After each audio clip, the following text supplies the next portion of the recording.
Subscribe to Film Companion for your film fix. Hit the bell icon so you never miss an update. Serious Men, the award-winning novel by Manu Joseph, has some exquisitely cruel observations. Early in the story, the protagonist Iron Money deliberates the secret moustaches of women and the terrible green freshness when they have been newly removed with a thread.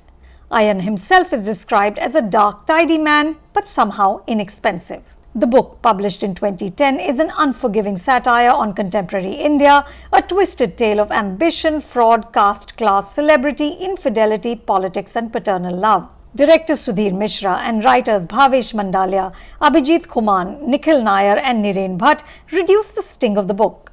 The result is a drama with a less curdled view of humanity. The film is designed to make you question but not to make you uncomfortable. It veers between sharp and sagging, but ultimately Nawazuddin Siddiqui and the terrific child actor Aakshath steer the story to a satisfying close. Iron is a fascinating creation. He's a bright man, keenly aware of his place in the world. He's the son of a sweeper living in a chawl who works at a prestigious science institute. One of Iron's most acerbic conclusions is that it takes 4 generations to be able to sit by a pool and do nothing. As he explains to his wife, they are 2G, second generation, educated but unable to enjoy themselves. Their son Adi will be one step ahead with a corporate job, and eventually Adi's children, the 4th generation, will have everything they desire. Iron is determined to accelerate this evolution. He teaches himself English and then uses it to penetrate the rarefied spaces of the upper class, including fancy 5-star hotels. Noise pollution, magnetic field. Fueled by a desperate desire to be more and to have more, Iron schemes and furiously manipulates everyone around him, from his neighbor who's a peon at the institute, to his boss, the venerated space scientist Arvind Acharya, to his 10-year-old son Adi. Which doesn't make Iron a villain, because everyone else, irrespective of wealth or status, is also hustling. A wily politician and his US returned daughter use Iron and Adi to push through their massive redevelopment project. Acharya wants glory by finding microscopic aliens. Even the principal of Adi's school, a nun, tries to hard sell Christianity to the family. Basically, everything's for sale, including suffering. At one point, Adi is posing for cameras holding a sign that reads 100% Shuddh Dalit.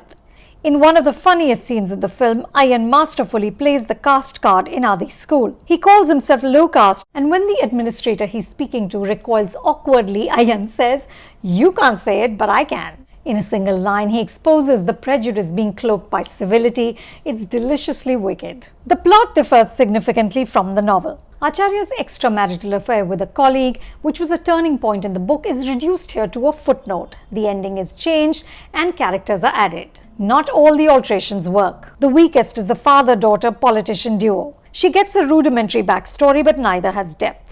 Iron's barbed voiceover propels the narrative. His vocabulary, which includes the wonderful fusion word "chuthiastic," is dazzling.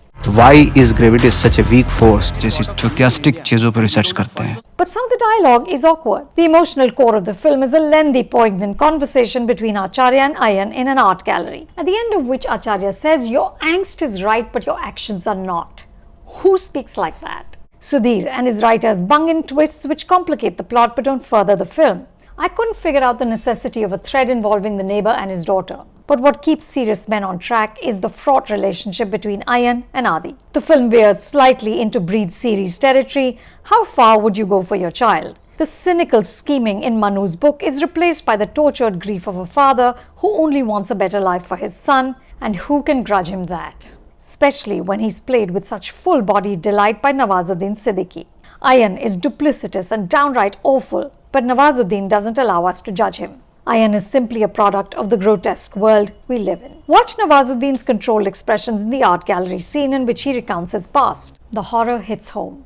Aakshath also does the heavy lifting. He doesn't overplay Adi's trauma, which makes it more heartbreaking. Nasser effortlessly becomes Acharya, the voice of reason and authority. And Indra Tiwari as Iron's wife, Oja, is well cast. There's wisdom and weariness on her face. She's smart enough to understand that her husband isn't always smart. Looming large over these characters is the BDD chawl. 15,000 people crammed into 21 blocks. The chawl is a concrete embodiment of all that traps Iron, his family and everyone who lives there. Caste, education, money, opportunities. DOP Alexander Surkala captures the claustrophobia of the one-room tenements, but he also gives the spaces a dreamlike quality. In one scene, Ayan, furious and frustrated, frees the birds that are caged on the common terrace of the chawl.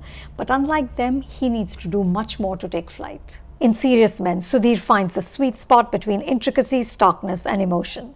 There is enough material here for a sequel in which Ayan Money runs the world, and I have no doubt that he can. You can watch Serious Men on Netflix India. For more reviews like this, subscribe to Film Companion and don't forget to check out our website filmcompanion.in.